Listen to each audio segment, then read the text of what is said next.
बड़ी है और बहुत अहम है और पाकिस्तान के लिए तो बड़ी इंपॉर्टेंट न्यूज़ है। और ख़बर ये है कि यूनाइटेड नेशंस में टर्की के प्रेसिडेंट तैयब उर्दवान की तरफ से कश्मीर का मुद्दा उठाने पर इंडिया की तरफ से टर्की को बड़ा सख्त जवाब दिया गया है और इसका बड़ा सख्ती से नोटिस लिया गया है। खबर ये है कि वो बात करते हैं जब भी उन्होंने फॉरेन पॉलिसी की तारीफें करते हैं, वो रशिया से तेल ले रहे हैं। वो भाई वो कैश दे के लेते हैं, आप उधार मांगने जाते हो, आप खैरात मांगते हो, आप कहते हो भाई रशिया हमें डेफर्ड पेमेंट्स पे, सऊदी अरेबिया से पेट्रोल लेते हो डेफर्ड पेमेंट से लेते हो। खबर यह है कि कहते हैं इंडिया के external affairs minister mister Jaishankar की तरफ से एक ट्वीट किया गया है और उसमें तस्वीर भी शेयर करवाई और उन्होंने बताया कि उनकी मुलाकात टर्की के फॉरेन मिनिस्टर के साथ हुई है और उसमें उन्होंने कुछ इश्यूज़ पर बात की है और जो इश्यूज़ उन्होंने उसमें मेंशन किए उसमें दीगर इश्यूज़ के साथ साथ एक इशू साइप्रस का भी था।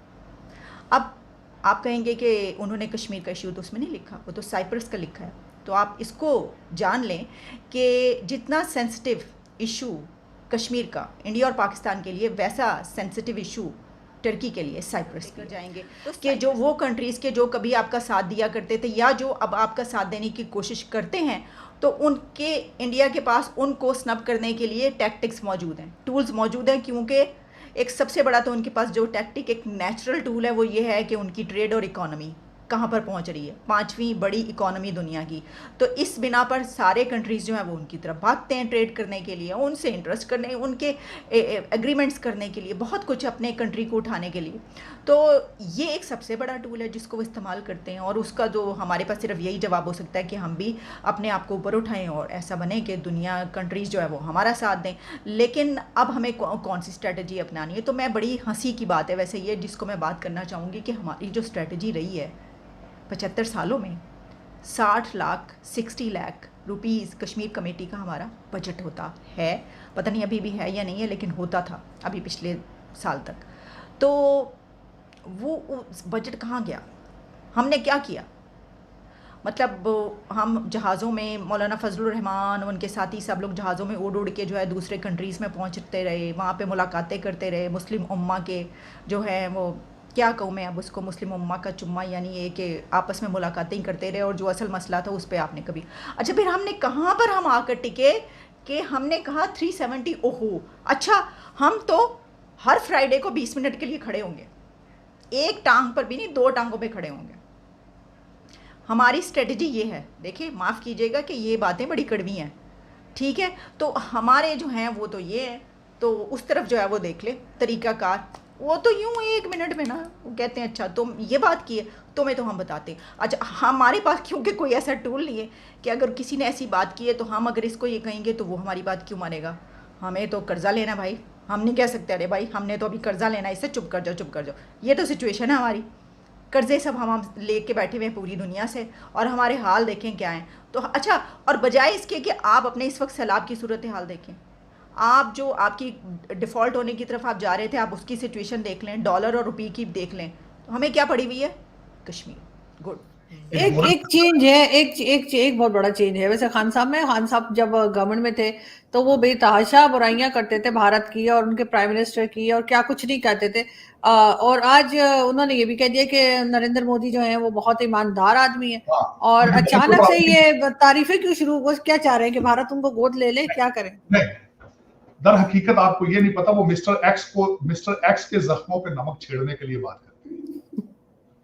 वो बात करते हैं जब भी उन्होंने फॉरेन पॉलिसी की तारीफें करते हैं, वो रशिया से तेल ले रहे हैं। वो भाई वो कैश दे के लेते हैं, आप उधार मांगने जाते हो, आप खैरात मांगते हो, आप कहते हो भाई रशिया हमें डेफर्ड पेमेंट्स पे, सऊदी अरेबिया से पेट्रोल लेते हो डेफर्ड पेमेंट से लेते हो। कहते हैं जी रशिया तेल देने के लिए तैयार था, गंदम किस चीज से आपने लेने थे, आपके पास करेंसी मौजूद है कोई लेने के लिए? हाँ, इंडिया की भारत की तारीफें करते हैं मिस्टर एक्स के जख्मों पे नमक छेड़ने के लिए। और आज की नहीं कर रहे, बड़े अरसे की कर रहे हैं। मैं इस पे मैंने बड़ी रिसर्च, नौज बिल्ला, जो बल्कि मैं सोचना भी नहीं उस चीज को चाहता, लेकिन आज मुझे पाकिस्तान डूबता नजर आ रहा है। क्यों? अब मैं ये बताना चाहूंगा। पहले आपके 2 सूबों ने आईएमएफ के साथ डायलॉग करके आपकी फेडरेशन को डिनाई किया। आज दोबारा सूबा पंजाब ने, जो कि पाकिस्तान का एक सबसे बड़ा लुक्रेटिव सूबा है, वहां पे सीसीपीओ डोगर साहब हैं, उनको आईजी ने इंस्ट्रक्शन की थी कि दहशतगर्दी का जावेद लतीफ और मरियम औरंगजेब पे पर्चा ना दिया जाए, लेकिन सीसीपीओ ने पर्चा एफआईआर काटी। फेडरल गवर्नमेंट का स्वाबदीद है कि उन्होंने उनको वापस बुलाया, लेकिन पंजाब गवर्नमेंट उसको रिलीज नहीं कर रही। उनकी जो तस्वीर छपी है आज इस वक्त वायरल हो चुकी है डोगर साहब की, सीसीपीओ की, जिस तरीके से उन्होंने जाके परवेज इलाही साहब के सामने घुटनों के बल हुए हैं, उससे आपके मुस्तकबिल का, आपकी फेडरेशन के बारे में अंदाजा लगाया जा सकता है। Pakistan is not in good shape.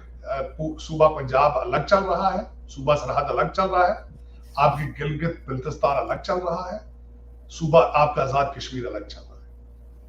और इस वक्त you are completely have become unpredictable कि आपके शॉट्स कौन काल रहा है, किसकी हुकूमत है इस वक्त, आपकी शॉट्स कौन, आपके जिस तरीके से खान साहब ने कल आपकी एस्टेब्लिशमेंट को चैलेंज किया है कि शेरों की फौज का सरबराह जो है वो गीदड़ है, जिस तरीके से उन्होंने ओपन चैलेंज किया है, मेरे ख्याल में पाकिस्तान डजंट एग्जिस्ट एनीमोर। उसकी वजह ये है कि फेडरेशन ना हो तो फिर क्या है, फिर अब सिर्फ एक चीज बची है आरज़ू, आखिरी चीज ये बची है, हर सूबे का झंडा अपना हो, तराना अपना हो और वीजे लेकर एक दूसरे के जाए, तो this is all is left मेरे ख्याल में। करेंसी भी अपनी बना लेते हैं, करेंसी खान साहब ने चकवाल में कहा है कि मिस्टर एक्स और वाई कॉल करे तो वापस धमकी दो, लेकिन खुद छुप जाते हैं पेशावर जाके। तजाद तो इस चीज में। अब देखें, एक ही चीज कंप्रोमाइज नहीं कर रही अदलिया। क्या आज का आपने देखा है कि पिछले 3 लोगों को, निहाल हाशमी वगैरह को सब कुछ छोड़ के, बल्कि आज मेरी एक बंदे से बात हुई है जो कोर्ट रिपोर्टर है, उसने 2-3 चीजें डिस्क्लोज की हैं। उन्होंने कहा कि इस वक्त जो चीफ जस्टिस थे उन्होंने अपने बेंच के साथ कंसल्ट नहीं किया, उन्होंने अभी पूरी माफी मांगी नहीं थी खान साहब ने, तो उन्होंने इंटरप्ट करके कह दिया हाँ माफी होगी, आगे चले 3 अक्टूबर में बात करेंगे। दिस इज हाउ, इसको आप इंसाफ कहेंगे, अदालतें कहेंगे, जो मर्जी कह लें आपके। फिर आप कहते हैं कि बाहर से लोग इन्वेस्टमेंटें नहीं लेकर आते।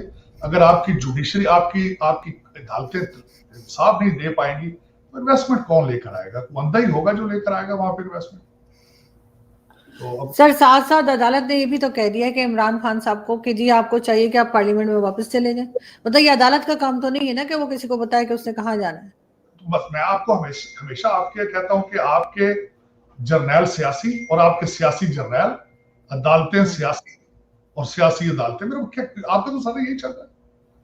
बंदयाल साहब का दामाद जो है वो मुझे किसी ने यही बताया मुबीना तौर पर कि वो इज एमपी है ऑफ पीटीआई। तो आपके तो आप उन्हें चाहिए था अपने जो सियासी मुकदमात में से